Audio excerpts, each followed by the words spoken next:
Today on The Science of Creativity, I'm joined by Dr. Tina Seelig. She's a Stanford professor, an author, and one of the world's leading thinkers on creativity and innovation. In our conversation, we explore her new book on luck. She explains how luck and creativity are connected. She shows that luck isn't only something that happens to you, it's something that you can actively make happen more often. And her new book tells us how we can be luckier every day.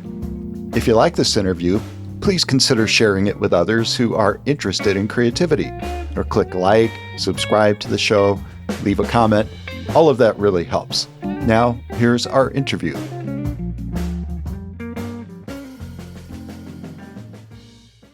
I'm here with Tina Seelig, and I'm really excited for our conversation. Tina, thanks for being here. It's my pleasure. Thank you so much. We're going to talk a lot about your new book about luck, and you are, I'd say, the world's expert maybe on luck, but I wanted to start maybe with a personal question. Would you say that you are a lucky person? I feel incredibly lucky. I feel like one of the luckiest people in the world, and it's really been one of the reasons I've been very interested in exploring what makes some people luckier than others. So can you give an example about your life that is something lucky that happened to you? Sure. Even the publication of this book results from a lot of luck. It was many years ago. I was literally sitting on an airplane next to the publisher of HarperCollins. And we ended up having a conversation, but I didn't leave it there. I didn't just say, oh, that was really nice. We had a great conversation. I followed through, and then I followed through, and then I followed through. And it was several years later that my book, What I Wish I Knew When I Was 20, came out. And it was the result of all these tiny little things I did to essentially keep that conversation going and to build that relationship that ended up culminating in the publication of that book and then several more with the same team. So I think that's a good example where someone could say, wow, you're so lucky you got this wonderful publisher to publish your book, but you have to go back in time and see all the things that led up to it. So, yeah, it seems to me like it was lucky that you happened to be sitting next to a publisher and, that doesn't happen on every flight. So is that an example of luck that you got lucky that you had the publisher next to you? Well, this happens, though, all the time, right? Whether we're standing in line for coffee next to someone who could, if we continued that relationship, that could have resulted in a job, or someone who, if you started a conversation, might lead to a date. So yes, of course, I was very fortunate. In fact, this is really important. I distinguish between fortune and luck. Fortune is things that happen to you that are out of your control. Luck is the things that you actually conjure as a result of taking chances. I tell a story in my book, What I Wish I Knew When I Was 20, about how this works. I was at a grocery store many years ago with my young son at the time, and a man came up to me and asked me how to make lemonade. He had a can of lemonade and he was there with his little daughter. And I explained to him how to make the lemonade, 1 can of lemonade and 3 cans of water. Well, I could have left the conversation there, right? That's what most people would do. But what I did is I said, wow, you must not be from around here. Where are you from? And he said, well, I'm from Chile. And I took the conversation further and said, well, gee, what brings you to this area? And he told me that he was going to be taking over his family's business in Chile and was here in Silicon Valley to learn about entrepreneurship. Well, I said, gosh, I run the Entrepreneurship Center at Stanford School of Engineering. If I can be helpful in any way, let me know. And I gave him my business card. Well, we ended up continuing that conversation for several years. And then when I went down to Chile a couple of years later to run a conference, I reached out to him. He invited me to bring some of my colleagues to his building, his company's building in the middle of Santiago. And I was taken with my colleagues to the roof of the building where we were picked up by his company's helicopter and flown around the city. And this is the point. It's like, I didn't just end up getting a helicopter ride around Santiago. It started with someone asking me how to make lemonade. And so this is really important, is that luck is ubiquitous. There are opportunities everywhere. And if you treat the world as though there's a prize in every room, you then have the mindset to leverage the things that are around you to make good things happen. Well, there's two great examples where the take-home message I'm getting is that you should talk to people, talk to strangers. Is that one way that you can be lucky? Well, that absolutely is one. That's one. I mean, my book, What I Wish I Knew About Luck, is about all the things you can do. And talking to strangers and adding some randomness to your life is just one piece of the puzzle. And that's what I want to show people, is that they have a lot of agency in bringing really good things to life if they have the mindset and take the time and the energy to engage with the world in a way that brings really good things to them. Right. So you can't control who's there next to you in the grocery store, but is it like a numbers game where you just need to meet as many people as possible? Yes. And one of the things I think is very important to keep in mind is that luck is a long game. It's not something that necessarily plays out in minutes or hours or days or even months. It plays out over years. For example, the situation with my book getting published played out over years. The situation of going to Chile and ending up with this wonderful experience played out over years.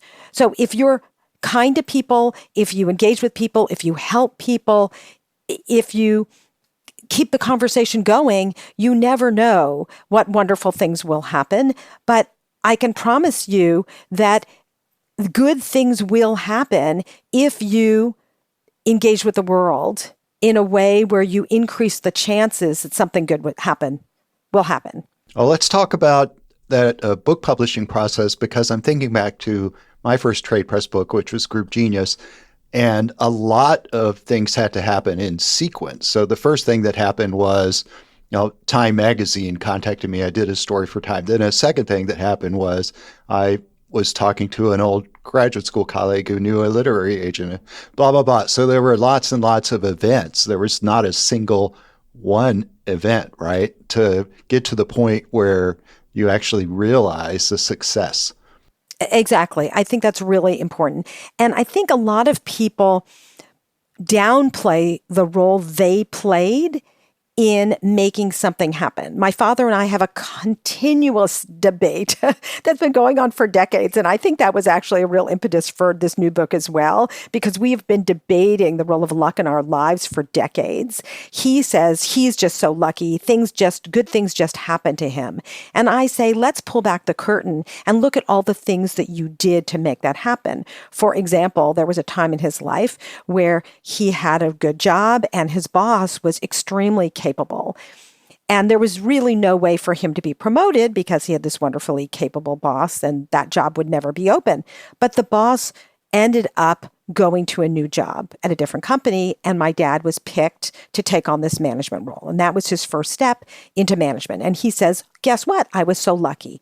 And I say, yes, of course, you were very fortunate that your boss left. I mean, that was fortunate that that spot was empty, but you were lucky because you set the stage for people to say, hey, guess what? My dad would be an appropriate person to put into that spot, right? If he had been incompetent, if he hadn't worked hard, he would not have been given that opportunity. Well, I wonder, I'm not sure I'm a lucky person. I mean, I've had a really successful life. A lot of good things have happened to me, but how do you know which you are? I mean, how do I know if I'm a lucky person? Well, I think you can foster this. It's funny. I think that you can, you live in the world of creativity, and I'm going to guess that we both believe, you can tell me if I'm wrong, that we both believe that creativity can be taught. People can learn to be more creative. Do you agree with that? Absolutely. Yes. Okay. Great. So I've been teaching creative problem solving for years. People always ask me, hey, can you really teach creativity? And I laugh because no one says, can you teach science or can you teach math or can you teach history or even can you teach music or sports? So why do people ask, can you teach creativity? And I believe it is because they've never been taught to be creative. And I think the same is true of luck. I think you can be taught to gain the knowledge and the skills that you can become luckier. Right. Yeah. And I actually wanted to talk about your creativity books as well. I know you have this new book out, which is called What I Wish I Knew About Luck. But I know you first of all through the book called Creativity Rules, and you've got one called Ingenious. And I think creativity can be taught. I'm wondering, how do you get from creativity books to books about luck. What's the relationship between luck and creativity? It's a really good question.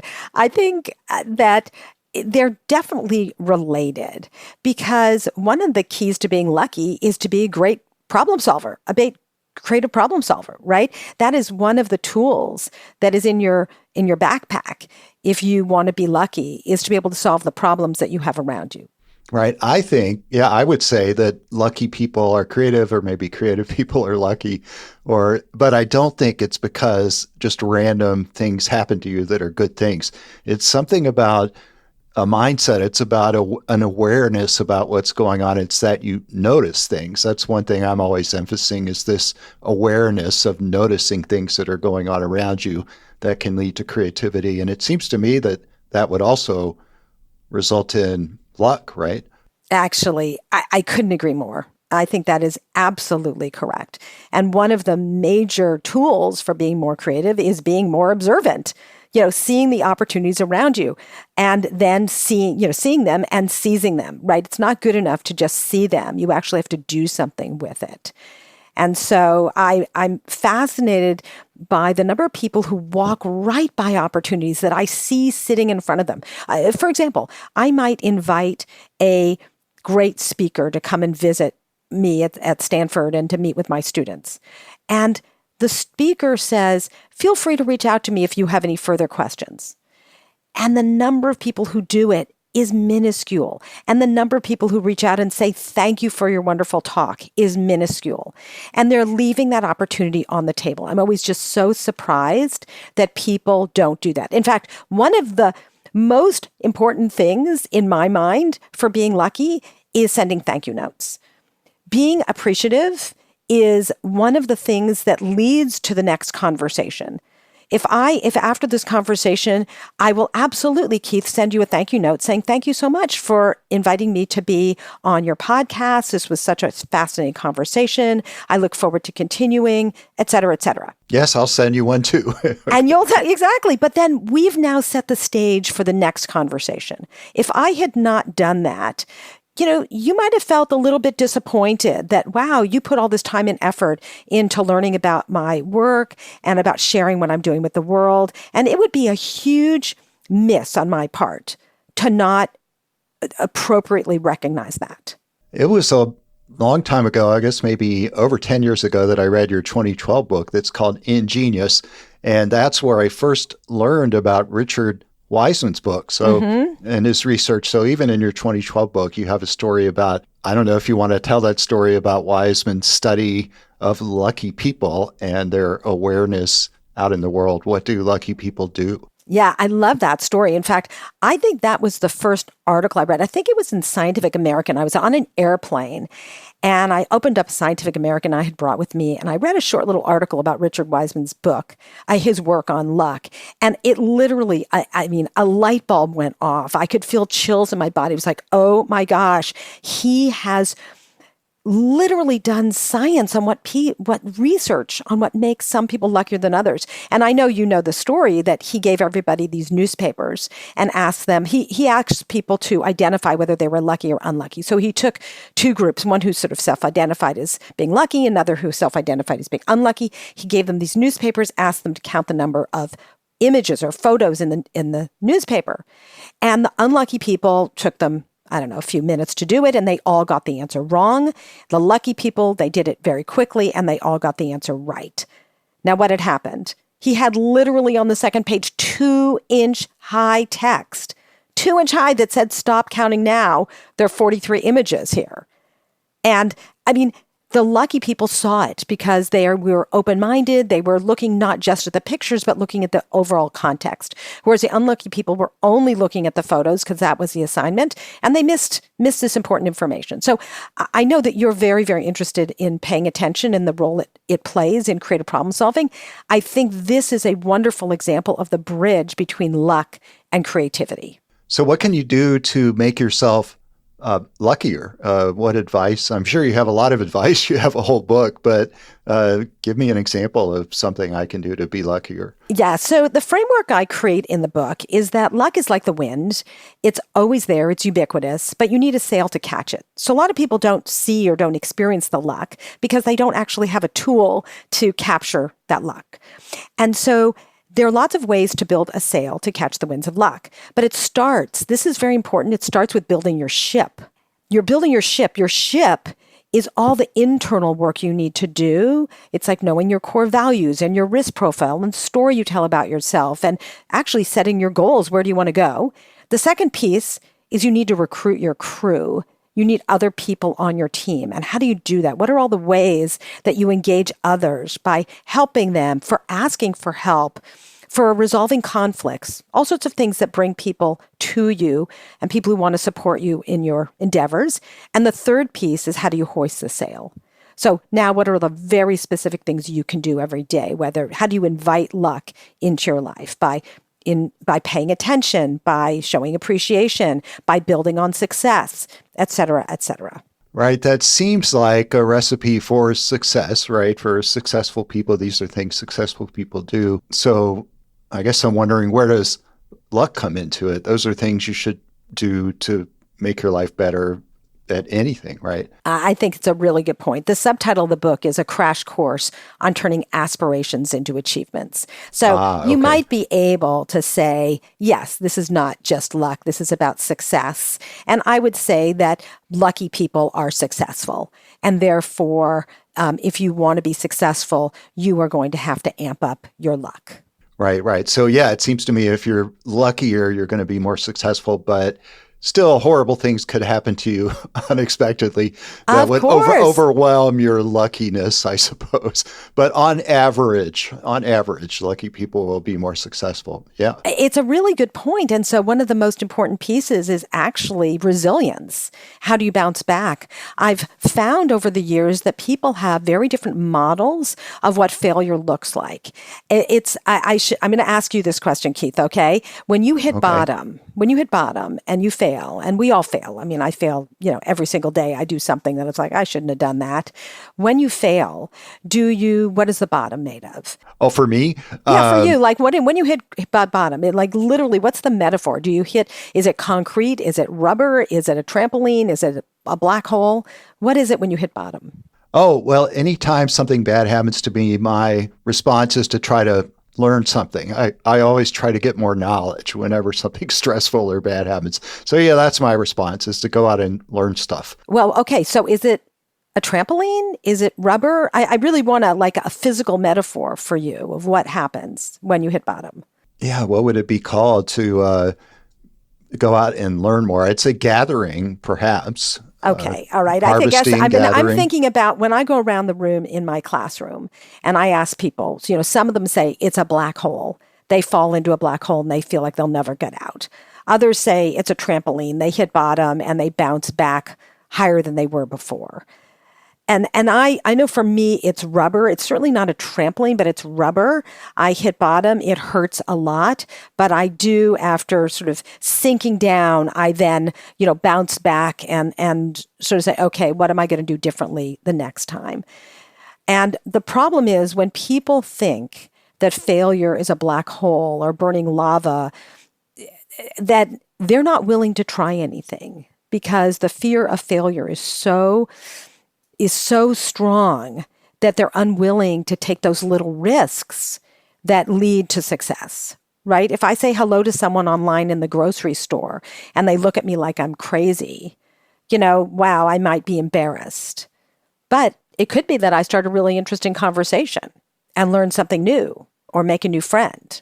Right. So if you envision yourself having the success or bouncing back, you say in your talks in your book that it's not the same thing as manifesting, because in manifesting you envision, and then I guess presumably something lucky would happen to you. But so what's the difference between being lucky and manifesting? Yeah, I think there's this idea of, just sort of think good thoughts and set your intentions and make a vision board of where you want to go is certainly important or valuable as you set your intention. But setting an intention is not enough.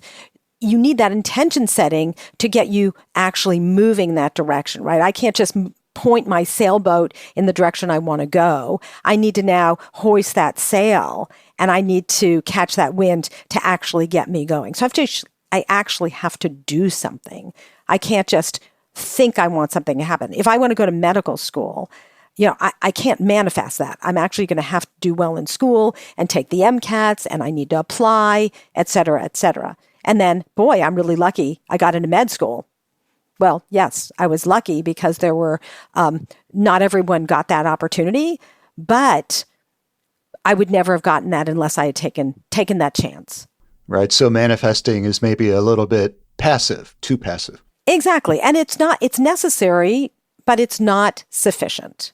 Yeah, it's something in your book you often talk about agency, that luck is agency and fortune is passive, right? Yes, exactly. I mean, right, the person sitting next to the plane, how fortunate. Or, there's an earthquake, how unfortunate. But things happen to you. We're in a constant dance with the world, right? There's what happens to us and how we respond.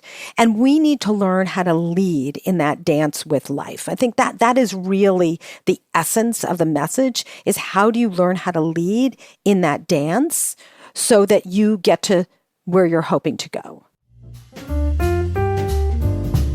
You're listening to The Science of Creativity, a podcast about art, design, and invention. If you're enjoying the episode, I hope you'll subscribe to the podcast and rate the show and leave a comment, because it helps people like you find the show. You can find The Science of Creativity on all podcast platforms. Right, that agency or that intentionality. And then, but I don't know, maybe this is a tough question I'm going to ask, but does that mean if something bad happens to you, does that mean it's also your fault? I guess I know you're going to say no, of course not. But well, it could be. It could be. I mean, if I apply for a job, but I didn't spend the time customizing my resume or preparing for an interview, and I really didn't set the stage for success, it might be that I might have been fortunate to get an interview, but I might have been unlucky by not being prepared. And so I think we need to take responsibility for the things that we can control and understand that there are a lot of things that we can't control. I'm going to tell you another story because I think it shows how you can take something little and turn it into something big. That's not about me. There was a young man named Oliver who reached out to me after seeing my TED Talk on luck. And he said, gosh, I watched your TED Talk. Now, millions of people have seen this TED Talk, and I've only gotten emails from, a fraction of them. Right. Wow. And so he sent me an email and he said, gosh, I watched your TED Talk.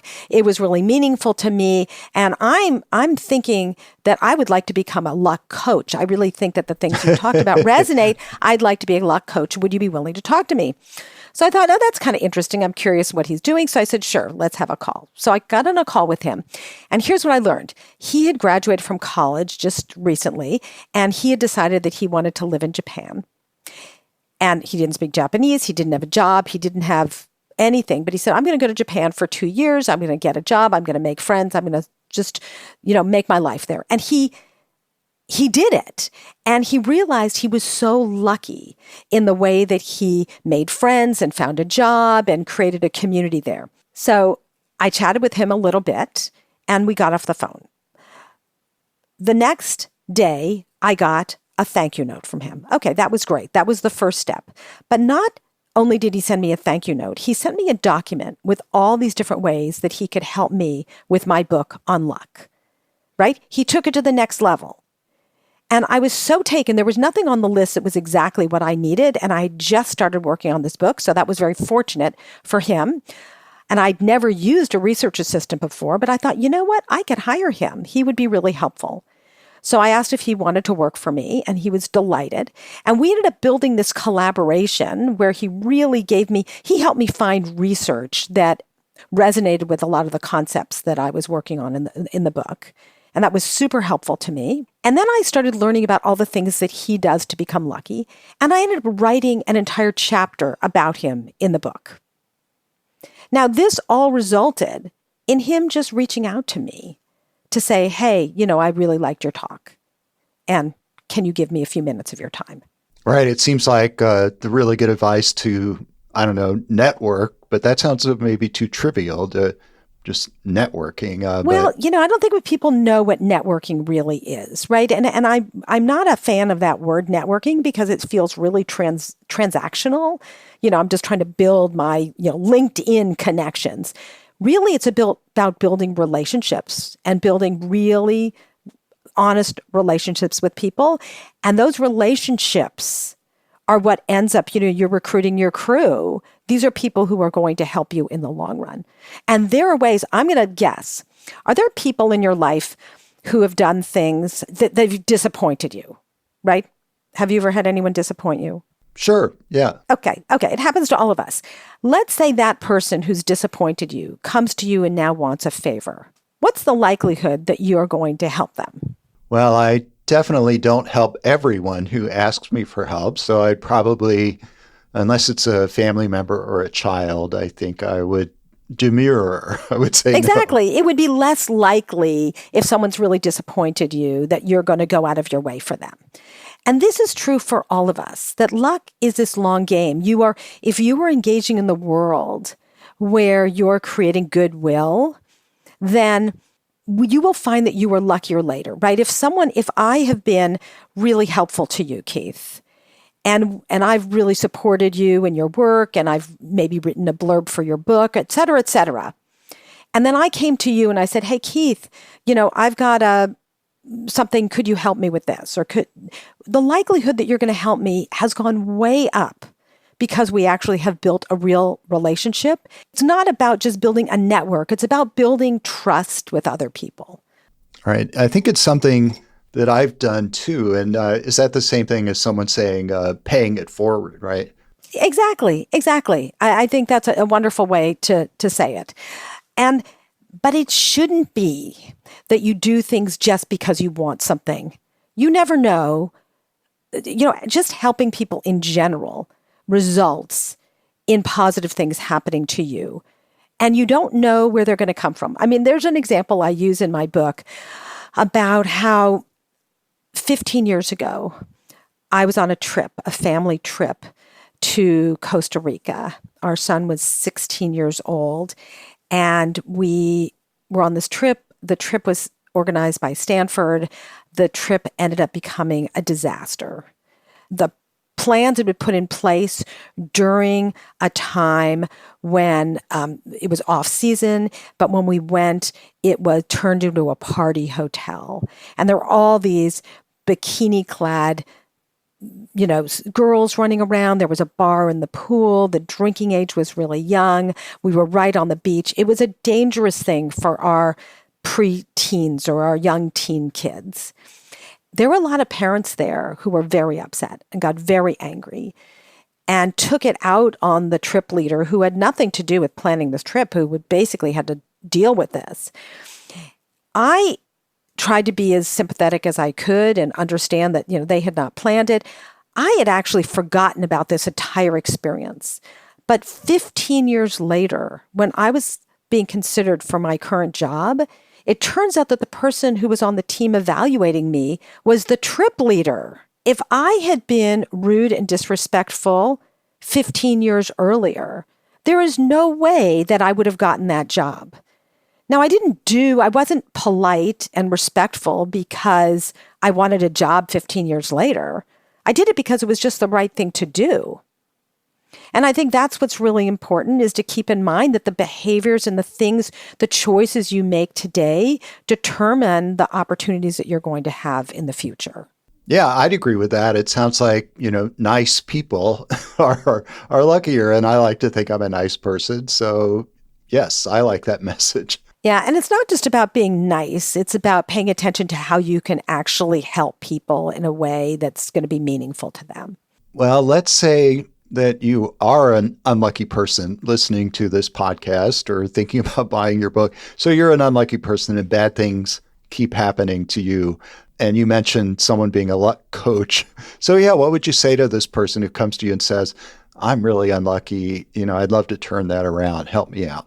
Well, one of the things I'm actually going to teach a class this summer on this, and I've got a whole bunch of ideas for exercises that I'm going to do. And one is I think it will be really useful for people to do a fortune and luck resume and imagine on the left-hand side of the page all the things that you have been fortunate or unfortunate in your life, and all the things on the right side that have been lucky or unlucky, meaning the things that happened to you on the left and the things that you did on the right. And I think it's really important to parse this and to acknowledge where you had agency and where you didn't. And I think we so often look at the world as just happening to us. But if we can start really thinking about the places where we do have control, we start gaining more confidence that we can make a bigger difference in what the outcome is. So that's your advice to the unlucky person to so that start out with a luck and fortune resume to sort of see what's happening, kind of do an analysis, and then start thinking about what are the tools you have at your disposal to become luckier. So maybe it's each day, meet somebody new. Maybe it's each day, take something that's going well and figure out how you can build on it. What can I do to take that to the next level? If someone did something for me, how do I do something to strengthen that relationship? How do I bounce back from something that was disappointing? I think your mindset around this is an incredibly important piece, and understanding the story you tell about who you are in the world. You probably, Keith, are familiar with the game, the status game. Are you familiar with that? No, I'm not. What is that? So there's a game that gets played often in improv where everyone gets a card, a playing card from a deck of cards, and they don't look at it, but they hold it up against their forehead, and everyone in the room can see it, but you can't. And people treat each other based on what is on that card. So if I'm a king or a queen or an ace, people treat you as if, you're a king or a queen or an ace. And if you're a 2 or a 3, they teach you a lower status. And you very, very quickly, literally within a minute, you know what your status is by the way people treat you. But a lot of it, you realize you can change that narrative. Like when you walk in the room, and if you think that you're a 2 or a 3, you might behave in a way that people then respond to you that way. And how do you engage with the world? How do you walk in the room and communicate that you are a king or a queen or an ace? And what story are you telling about who you are and how you're going to engage? Because you're in a constant dance with the world, right? And so if I act in a way that people think I'm low status or I'm not skilled, they're going to treat me that way. Does that make sense? Yeah, I think so. Yeah. So I think it's extremely important for people to think about the story they tell about who they are in the world, as opposed to necessarily listening to just what other people tell about them. I'm going to guess that there have been some people in your life who have been influential in how you see your place in the world. I think about situations when I was growing up where sometimes people told me things that were limiting, like, "Oh, you're so good at science, you should be a nurse." And it's like, "Oh, being a nurse is perfectly fine, but why didn't you tell me I should be a neurosurgeon?" Right? And other times where people did increase my status, like, "Wow, you think like a scientist." And so we're constantly absorbing the messages that other people give us. And it's important for us to think, are those useful messages or not? And whether we want to change that story, if that story is helpful in getting us to our goals or not. Can you think of people in your life who have said things or done things that have shaped the way you think about who you are in the world?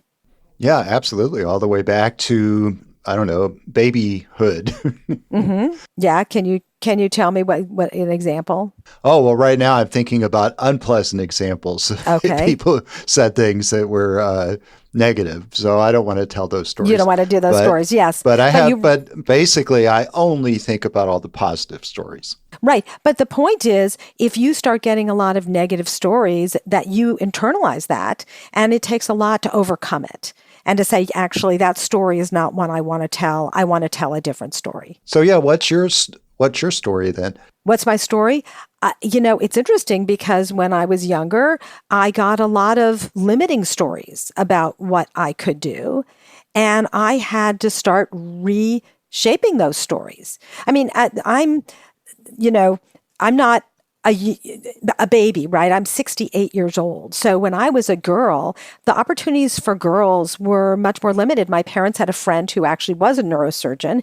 And I asked him, I was so curious. And I asked him one day some questions and he made a joke.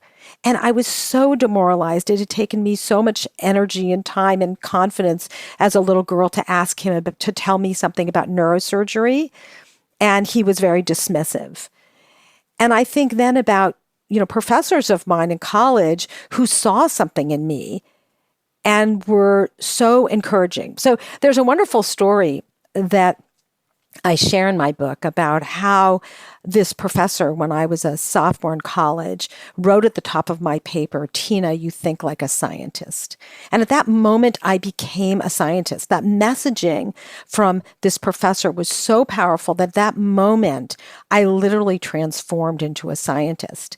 And 20 years later, when I started teaching, I realized the impact that a teacher can have on their students. And so I wrote a thank you letter to him saying, he had been so influential and now I'm teaching students myself. I didn't hear back and I have no idea if he got the letter or I didn't even know if he was still alive. But 20 years later, I kid you not, 20 years later, just last year, I got a letter from his granddaughter who said that he had just died and they read excerpts of the letter I had written to him at his funeral. Oh my gosh. Wow. My thank you note written 20 years earlier in response to his, encouragement 20 years before that had been translated through the decades. I mean, it's amazing, right? It is amazing. So your story then, I think your story goes beyond being a scientist. I mean, I should add, maybe listeners don't know that you have a PhD in neuroscience from Stanford Medical School. So do you still think of yourself that way? Is your story a story of a life as a scientist? I mean, you've taught entrepreneurship, you've run entrepreneurship programs. So maybe that's your story, teacher. Well, I see myself as constantly evolving still. I'm always looking for new ways to have an impact and to educate people in different ways. And I'm always open to opportunities, right? It's like, oh my gosh, that would be kind of fun. And I love experimenting. What will start as a lecture or a talk might turn into a book. Maybe it doesn't. Maybe it turns into a class. So I'm always experimenting. And I love to take ideas to their logical conclusion. Gee, what would happen next? What would happen next? What if I do next to take this to the next level? And I often fail. I have a document on my computer with dozens of table of contents of books. I write a table of contents, for breakfast. And very few of them have actually made them into books, but those that have been ones that have really been, where I took the idea to its logical conclusion. Wow, that is so powerful. I'm thinking something you said earlier, that luck sometimes takes a very long time, and that's in your book too. You say luck is the long game. And I was thinking, what if I don't really want to wait a long time? What if I need a job right now? What if I can't afford to buy food? I need good luck tomorrow, right? Yeah, well, you know what? That's actually a really good point. And so you need to be taking a lot of chances. Now, there's a very interesting distinction, just like we distinguish fortune and luck, right? Fortune, things that happen to you. Luck are things that you have to take a chance. There's a big difference between chance and gambling. And this is very, very important. Gambling is random, right? If I buy a lottery ticket, that is gambling. But poker is actually a game of chance. I can get better at poker. If I wanted to really be a poker shark, I could study and I could become a better poker player. And this is true with many different things in life. You have to take a chance and being willing to take some risks. This is a really important thing. I have my students make riskometers. So imagine it's called a spider chart, looks like a bullseye, and all of these lines coming out from the middle, and each line is a different type of risk. So there's social risks and financial risks and emotional risks and intellectual risks and political risks, etc. And you can map your risk profile on this. And I can say, for me, I have a very high social risk profile. I'm very happy to go and talk to you on this podcast or to get up and give a talk to a large group. I have a very high emotional risk, telling people about my feelings and being vulnerable. I have a really low financial risk profile and a low physical risk profile. And so it's really interesting to know your risk profile and to see where you might need to stretch or where you double down. Like, okay, if I'm really comfortable taking social risks, maybe I should look for opportunities where having a high social risk profile is going to make me successful, right? I'm not going to be a stock trader because I have such a low financial risk profile, but I can be a teacher. I can be a public speaker. So knowing that and knowing the risk profile of others who are with you is really helpful because you can see where you're complementary. I think I have the same risk profile as you. And so my question is, which one is best for luck? Which kind of risk profile is luckier? Oh, I don't think that there's any one that's better than another. I mean, right? Someone can be really lucky as a financial risk taker or an intellectual risk taker or a political risk taker. But knowing this, you know where you might want to be putting your energies and where you might want to stretch a little bit, because often luck happens right outside your comfort zone. That, you might need to push a little bit more to be lucky. So I don't actually think that any profile is better than another. Just like someone who's introverted is not going to be less lucky than someone who's extroverted, but their luck is going to come in very different ways. So a lucky person doesn't mean you have a certain kind of personality. There's not one personality that's more lucky? Absolutely. Absolutely not. No. That anyone, any type of personality you can be lucky, but you need to understand which of these, I have 20 chapters of the book, which of these tools, which of these approaches are the ones that resonate most with you. All right. You've told a lot of stories that sound like you're an extrovert and I'm an extrovert. So if you're an introvert reading your book, well, there'll be something for you as well, right? Absolutely. Of course. Right. So yeah, that's good to know. It's not a personality trait. And I agree from what I know about the research. Yes, anyone. And Richard Wiseman tells the story too about an introvert who's developed some techniques to help him meet people and be comfortable with people. Exactly. Well, just like you talk about observation. I mean, you don't need to be an extrovert to be great at observing the world and seeing the opportunities that are there. Before we end, I wanted to ask about your educational games. On your website. It says you've created a dozen educational games and they're called games for your brain, but you don't have the games on your website. So tell me about one and where can I get them? Oh, yeah. Well, I think they're out of print, most of them at this point. I think you can get them on the secondary market. But my first book I wrote, by the way, I started writing it when I was in graduate school. So I think in books, happens to be just one of the ways I engage with the world is I like to think in like, what would this be a book? So I started writing my first book when I was in grad school. And it's a book called The Epicurean Laboratory about the chemistry of cooking. And what happened is I knew in great depth what was happening in my lab, but not in my kitchen. And I started making a list of all the questions I had. And at that point, the chemistry of cooking was not something that was very popular at all. I couldn't find the answers. And so I said, well, I might as well write a book on this. And so I wrote this first book called The Epicurean Laboratory, which is published by Scientific American. And then they asked me to do a children's version. So I wrote that book called Incredible Edible Science for kids. And at that point, I now had a child. And when he was around 6 or 7, I realized he was playing with all these games like Pokemon, I don't know, was it Pokemon or Magic Cards and all of these games and manipulatives. And I thought, wow, it would be great if there were some games that were just as fun, but where he was going to be learning some really interesting and useful facts. So I created a series, there are a dozen, on wild weather, active earth, oceans, space, the human body, dinosaurs. So there are a dozen games for kids where they play them and learn all of these things while they're playing these card games. Yeah, I love it. So you're thinking in terms of books, and I completely understand that. You're also thinking in terms of games. Well, you got a dozen games. I guess that's a package, right? That's a package. Well, it's interesting.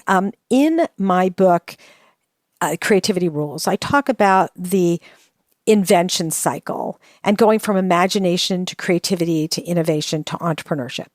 And the fact that these are very different ways of engaging with the world. Imagination is engaging and envisioning what might be different. Creativity is sort of reframing and experimenting.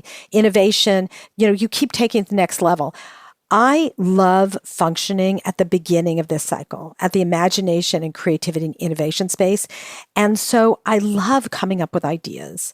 And then I love handing them to someone else to have them take it the next step. I've started a couple of companies, but I find that I don't love running companies. My entrepreneurial spirit is really focused on the beginning part of this journey. And so that's why I love writing books, because it's really about the ideas, and then I can hand it to my publisher who will then bring this book to the world. And your new book is just phenomenal. I recommend it to everyone. I'd like to wrap up the interviews by asking if you could give a piece of advice for our listeners, something practical, an exercise, something you can do in the next week that might enhance your creativity. Yeah, I think there are so many things. Enhancing creativity so much has to do with often connecting, combining things in new ways.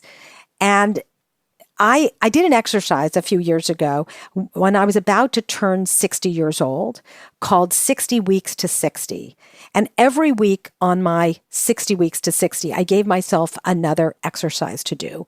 And one of the ones that was most fun was to create a piece of artwork every day using things I just had around the house.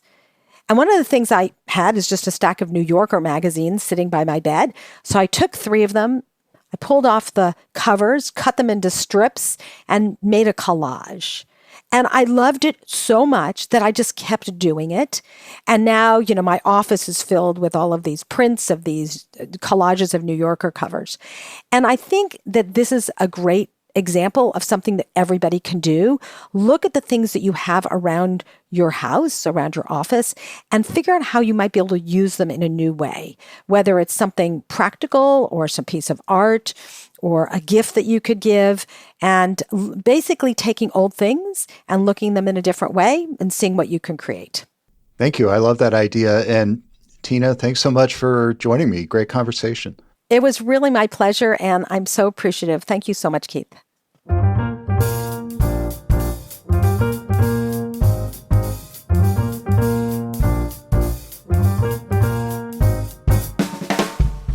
That was my conversation with Dr. Tina Seelig. I really like the way that she connected luck to creativity. It's a lot of the same attitudes and the same behaviors that foster creativity and that help you have a lucky life. If you enjoyed this episode, please subscribe and share the episode with a friend. And check out Tina's new book, What I Wish I Knew About Luck.